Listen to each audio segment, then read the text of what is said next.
Bien, je voudrais vous proposer aujourd'hui pour vos révisions, que ce soit pour le bac de philo ou pour toute autre épreuve de sciences politiques, un petit résumé très simple sur la théorie de la justice, Theory of Justice de John Rawls, un philosophe, le philosophe de la justice, celui qui a écrit cet ouvrage fameux que je viens de citer en 1971. Alors, quelle est sa préoccupation? Bien, sa préoccupation est de nous expliquer d'après quels critères se structurent, s'organisent, fonctionnent les institutions modernes, que ce soit des institutions étatiques ou supra-étatiques. Il s'agit de savoir d'après quels critères de justice elles s'organisent.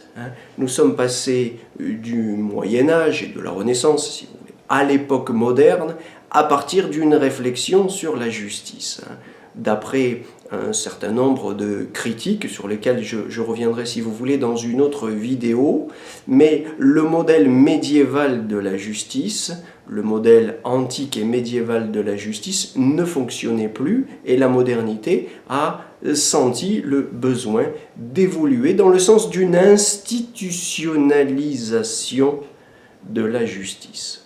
Cette institutionnalisation s'est faite sur la base de deux principes que John Rawls a analysés et que je vais résumer pour vous simplement à titre d'aide-mémoire. Le premier principe qui permet de dire qu'une institution est juste, principe d'après lequel elle va s'organiser, fonctionner, produire des discours, des décisions ou des actes, c'est le principe selon lequel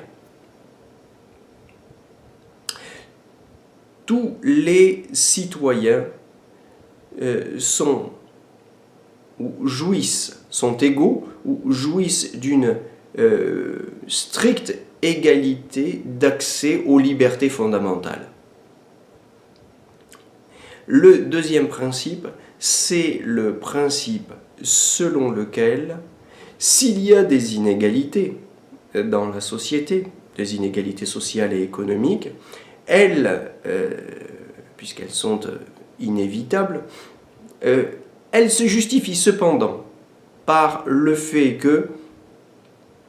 qu'elles sont toujours favorables, ces inégalités, elles profitent toujours aux plus démunis, aux plus défavorisés.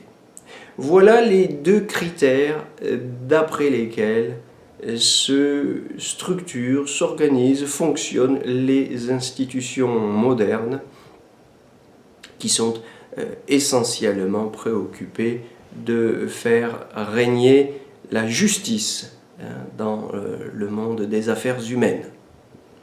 Alors évidemment, il y a des critiques à adresser à ces deux principes rawlsiens.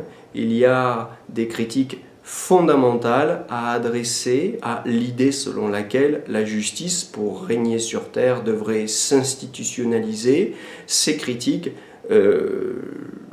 ce sont celles d'Ivan Illich, celles de Marx ou de Foucault, évidemment aussi plus fondamentalement, de manière systématique et organisée, ce sont les critiques d'Amartya Sen. Je vous propose d'y revenir dans une prochaine vidéo.